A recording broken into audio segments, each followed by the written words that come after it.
안녕하세요. 오늘 저희는 당신이 보내주신 자료들, 이걸 바탕으로 인공지능의 아주 흥미로운 두 갈래길, 클라우드 AI 그리고 온디바이스 AI, 이걸 좀 깊이 파헤쳐볼까 합니다. 그리고 요즘 정말 뜨거운 감자죠. NPU라는 칩. 이게 또 이 모든 판도를 어떻게 바꾸고 있는지도 함께 살펴보겠습니다. 자료들을 이렇게 쭉 보니까요. 마치 저기 인터넷 너머에 있는 엄청 큰 중앙도서관, 그러니까 클라우드죠. 그거랑 내 손 안에 작지만 아주 똑똑한 개인 서재, 온디바이스, 이걸 비교하는 느낌이 딱 들더라고요. 특히 당신께서 영상이나 그림, 글 같은 이런 창작 활동의 AI를 어떻게 하면 더 잘 쓸 수 있을까, 이걸 궁금해하시잖아요. 그래서 이 두 방식의 실제적인 차이, 그리고 NPU의 역할, 이걸 명확하게 이해하는 게 이번 탐구의 핵심 목표가 될 것 같습니다. 준비되셨나요? 자, 한번 시작해보죠. 네, 반갑습니다. 2025년 지금 시점에서 보면 AI는 말씀하신 대로 클라우드하고 온디바이스 이 두 영역에서 정말 빠르게 진화하고 있습니다. 각각 어떤 강점 또 약점을 가지고 있는지, 그리고 NPU라는 이 특화된 하드웨어가 왜 온디바이스 AI 경험의 핵심으로 떠올랐는지, 이걸 좀 구체적으로 분석해보면요, 앞으로 기술이 어떻게 흘러갈지 예측하는 데도 큰 도움이 될 겁니다. 당신의 궁금증을 좀 시원하게 풀어드릴 수 있도록 노력하겠습니다. 좋습니다. 그럼 먼저 클라우드 AI부터 시작해볼까요? 이건 기본적으로 AI 연산을 인터넷 건너편에 있는 아주 강력한 원격 서버, 즉 클라우드에서 처리하는 방식, 맞죠? 아까 말한 그 거대한 중앙 도서관 비유처럼요. 네, 정확합니다. 당신의 스마트폰이나 노트북 같은 기기에서 AI 기능이 필요할 때 관련된 데이터나 요청이 인터넷을 통해서 저 멀리 데이터 센터에 있는 클라우드 서버로 전송되는 거죠. 거기에는 이제 GPU 팜처럼 정말 막대한 컴퓨팅 자원이 딱 준비되어 있고요. 여기서 복잡한 AI 모델 연산이 이루어지고 그 결과만 다시 당신의 기기로 쉑 전송받는 구조입니다. 우리가 흔히 쓰는 챗 GPT라던가 아니면 대규모 이미지 생성 서비스 같은 것들이 다 대표적인 예시라고 할 수 있죠. 장점은 딱 들어도 명확해 보이네요. 거의 무한대에 가까운 연산 능력을 쓸 수 있으니까 정말 복잡하고 거대한 AI 모델 이런 걸 훈련시키거나 운영하는 데는 필수적이겠어요. 그렇죠. 개발자 입장에서도 서버에서 모델 관리하고 업데이트하면 되니까 편리할 테고요. 사용자도 항상 최신 모델을 쓸 수 있다는 점도 좋고요. 물론입니다. 그런 확장성이라든지 최신 모델 접근성 면에서는 확실히 유리하죠. 하지만 이 방식의 단점도 우리가 그냥 넘어갈 수는 없어요. 가장 큰 문제는 데이터를 서버랑 주고받는 과정에서 필연적으로 발생하는 지연 시간, 그러니까 레이턴시입니다. 레이턴스요? 네, 즉각적인 반응이 필요한 자율주행차라던가 실시간 번역 같은 서비스에서는 이 지연 시간이 상당히 치명적인 약점이 될 수 있습니다. 그렇죠. 정말 찰나의 순간이 중요한데 데이터를 보내고 받고 하는 시간이 걸리면 문제가 되겠네요. 또 다른 단점은 없나요? 데이터를 외부로 보낸다는 것 자체가 사실 좀 왠지 꺼림칙하게 느껴질 수도 있을 것 같은데요. 바로 그 점입니다. 개인정보 보호 문제, 그리고 보안 문제가 항상 따라다닙니다. 내 사진이나 음성, 아니면 민감한 문서 같은 데이터가 외부 서버로 전송되고 또 저장될 수 있기 때문에 유출이나 오용의 위험을 완전히 배제하기는 어렵죠. 네, 두 번째 자료에서도 그 부분을 지적하고 있고요. 또한 안정적인 인터넷 연결이 필수적이고 장기적으로는 클라우드 서비스 이용료나 데이터 전송 비용이 발생할 수도 있습니다.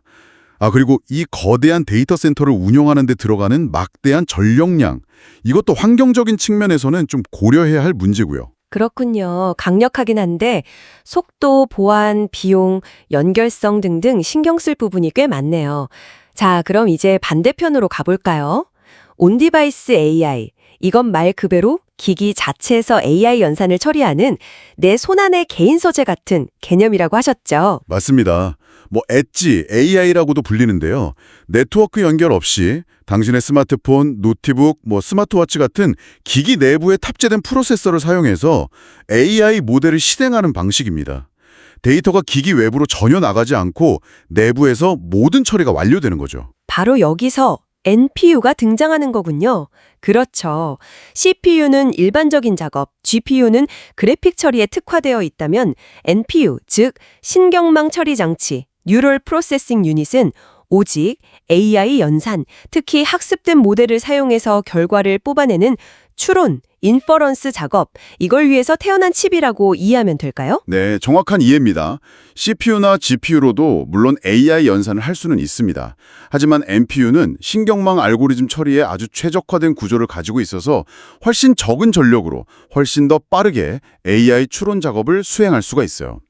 이게 바로 온디바이스 AI 시대를 여는 핵심 기술인 거죠. 아하, NPU 덕분에 온디바이스 AI가 이제 대대로 힘을 받는다는 건데 구체적인 장점들을 좀 더 설명해 주시죠. 아까 클라우드의 단점들을 그냥 뒤집으면 될 것 같긴 한데요. 네, 그렇습니다. 온디바이스 AI의 가장 큰 매력은요. 첫째, 실시간 처리와 낮은 지연 시간입니다. 데이터가 기기 내부에서 바로 처리되니까 클라우드처럼 데이터를 주고받을 필요가 없어서 반응 속도가 거의 즉각적이죠. 둘째는 강력한 개인정보 보호와 보안입니다. 민감한 데이터가 기기 밖으로 나가지 않으니 유출 위험이 현저히 낮아지죠. 예를 들어 얼굴 인식이나 지문 데이터 처리 같은데 아주 유리합니다. 셋째, 오프라인 작동이 가능해요. 인터넷 연결이 불안정하거나 아예 불가능한 환경에서도 AI 기능을 사용할 수 있다는 건 정말 큰 장점입니다. 그리고 마지막으로 NPU의 뛰어난 전력 효율 덕분에 모바일 기기의 배터리 수명을 아끼면서 AI 기능을 활용할 수 있다는 점, 클라우드 사용료나 데이터 전송 비용도 없고요. 와, 들어보니까 장점이 정말 매력적인데요. 특히 프라이버시랑 오프라인 사용은 확실히 끌립니다. 하지만 솔직히 좀 의문이 들기도 해요. 아무리 NPU가 좋아졌다고 해도 이 손바닥만한 기기가 저 멀리 있는 그 거대한 클라우드 서버의 연산 능력을 정말 따라갈 수 있을까요? 특히 제가 관심 있는 영상 편집이라던가 복잡한 이미지 생성 같은 작업들이 기기 내에서 정말 제대로 돌아갈 수 있을지 성능 제한이나 기계 가격 상승 같은 단점도 분명히 있을 것 같은데요. 그쵸? 아주 중요한 지적입니다. 당연히 단점도 존재합니다. 가장 명확한 것은 말씀하신 대로 기기의 물리적 한계로 인한 제한된 연산 능력입니다. 클라우드 서버처럼 수십억, 수백억 개의 파라미터를 가진 초거대 AI 모델을 통째로 기기에서 돌리는 것은 현재로서는 아무래도 어렵습니다. 특히 모델을 훈련시키는 작업은 여전히 클라우드의 영역에 가깝죠. 그리고 고성능 NPU 같은 전용 칩을 탑재하면 당연히 기기 가격 상승의 요인이 될 수 있습니다. 이것도 무시 못하죠. 또한 새로운 AI 모델이 나왔을 때 클라우드는 서버만 업데이트하면 되잖아요. 근데 온디바이스는 기기 펌웨어 업데이트 같은 걸 통해서 배포해야 하니까 모델 업데이트 및 관리가 상대적으로 복잡하고 느릴 수 있습니다. 기기마다 하드웨어 사양이 또 다르기 때문에 모델을 각 기기에 맞게 최적화하는 것도 개발자들에게는 상당한 부담이고요. 대규모 모델을 성능 저하 없이 기기에서 잘 돌아가도록 경량화하는 기술 자체도 계속 발전해야 하는 분야입니다. 그렇군요. 역시 세상에 공짜는 없네요. 장단점이 정말 명확하게 갈리는군요. 자, 그럼 잠시 두 방식을 핵심 특징별로 정리를 좀 해볼까요? 연산 위치는 클라우드가 원격 서버, 온디바이스는 기기 내부. 네, 연산 능력은 클라우드가 사실상 무한대, 온디바이스는 기기 스펙에 따라 좀 제한적이고요. 그렇죠. 속도는 클라우드가 네트워크 의존적이라 지연 가능성이 있고, 온디바이스는 거의 즉각적. 맞습니다. 보안 프라이버시는 온디바이스가 훨씬 강력하고, 네트워크는 클라우드는 필수, 온디바이스는 불필요. 네, 전력 소모는 클라우드는 서버 운영에 막대하지만 개별 사용자는 덜 체감하고 온디바이스는 NPU 덕에 효율적. 비용은 클라우드는 지속적 사용료 가능성, 온디바이스는 초기 구매 비용 부담. 이 정도면 될까요? 경쟁 관계에만 있는 게 아니라는 거예요. 서로의 약점을 보완하면서 함께 발전하는 하이브리드 형태가 현재는 대세라는 겁니다. 아, 하이브리드 방식이요? 네. 두 번째 자료에서도 언급된 내용인데요. 예를 들어 스마트폰의 음성 비소 기능 있잖아요. 오늘 날씨 어때? 같은 간단한 질문은 온디바이스 NPU로 빠르게 처리해서 바로 답해주고 작년에 노벨 물리학상 받은 연구에 대해 설명해줘처럼 복잡한 질문은 클라우드의 방대한 데이터베이스와 연산 능력을 활용하는 식이죠. 즉, 복잡한 모델 학습이나 방대한 데이터 처리는 클라우드가 맡고 사용자와 직접 상호작용하면서 빠른 반응과 프라이버시가 중요한 작업은 온디바이스가 맡는 이런 효율적인 분업 구조가 자리를 잡아가고 있습니다. 하이브리드 방식이 현실적인 답이군요. 알겠습니다. 자, 이제 정말 궁금했던 NPU 이야기로 넘어가 보죠. 당신이 보내주신 자료들을 보면 요즘 나오는 플래그십 스마트폰 혹은 AI PC라고 광고하는 노트북에는 거의 예외 없이 NPU가 탑재되고 있더라고요. 이 NPU가 있고 없고가 당신이 특히 관심 가지시는 영상, 그림, 글 같은 AI 기반 창작 활동에서 구체적으로 어떤 차이를 만들어내는 건가요? 그냥 뭐 좀 더 빨라지는 정도인가요? 아니면 뭔가 근본적인 변화를 가져오는 건가요? 이건 단순히 좀 더 빨라지는 수준을 넘어서는 AI 생성 경험의 패러다임 전환이라고 말씀드리고 싶습니다. 2025년 현재 NPU의 존재 유무는 당신의 창작 경험을 질적으로 완전히 다르게 만듭니다. 왜냐하면 NPU는 CPU나 GPU 대비 훨씬 낮은 전력으로 훨씬 빠르게 신경망 연산을 처리하도록 설계되었기 때문이에요. NPU가 탑재된 기기에서는 이런 정말 혁신적인 경험이 가능해지는 거죠. 첫째, 체감 성능의 비약적인 향상입니다. 예를 들어서 당신이 쓴 몇 줄의 텍스트를 기반으로 고화질 이미지를 생성한다거나 촬영한 영상에서 원치 않는 사람이나 사물을 정말 순식간에 감쪽같이 지운다거나 혹은 당신의 글쓰기 스타일을 학습해서 초안을 대신 작성해주는 작업들, 이런 것들을 클라우드에 의존하지 않고 기기 자체에서 눈 깜짝할 사이에 처리합니다. 와, 눈 깜짝할 사이에요? 네, 예전엔 몇 초 혹은 몇 분씩 걸리던 작업이 거의 실시간으로 이루어지는 거죠. 이건 단순한 속도 개선이 아니라 창작의 흐름을 끊지 않는다는 점에서 정말 중요합니다. 둘째, 완전한 오프라인 창작 환경입니다. 비행기를 타고 이동 중이거나 인터넷이 전혀 터지지 않는 외딴 곳에서도 AI 기반의 이미기 편집, 영상 효과 적용, 글쓰기 보조 기능을 아무런 제약 없이 사용할 수 있습니다. 아, 그건 정말 좋네요. 그렇죠. 아이디어가 딱 떠올랐을 때 네트워크 환경에 구애받지 않고 바로 AI의 도움을 받아서 구체화할 수 있게 되는 겁니다.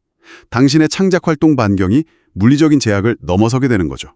셋째, 민감 데이터의 안전한 활용입니다. 예를 들어 당신의 개인적인 사진들을 학습시켜서 당신만의 독특한 스타일을 가진 아바타나 그림을 생성한다고 한번 해보죠. NPU 기반 온디바이스 AI는 이 모든 과정을 기기 내부에서 처리하기 때문에 당신의 사진 데이터가 외부 서버로 전송될 필요가 전혀 없습니다. 아, 안심이 되네요. 네.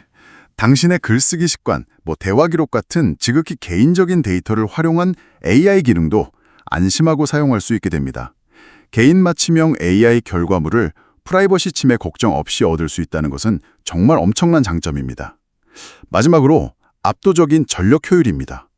과거에는 스마트폰으로 AI 기반의 영상 편집 필터를 실시간으로 적용하면 배터리가 순식간에 닳고 기기가 막 뜨거워졌잖아요. 맞아요. 뜨거워지죠. 근데 NPU는 이런 작업을 훨씬 적은 전력으로 수행합니다.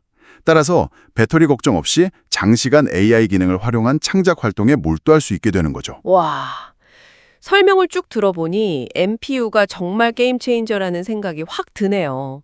단순히 빨라지는 게 아니라 오프라인 작업, 프라이버시 보호, 배터리 효율까지 이 창작 경험 자체를 바꾸는 거군요. 그럼 반대로요.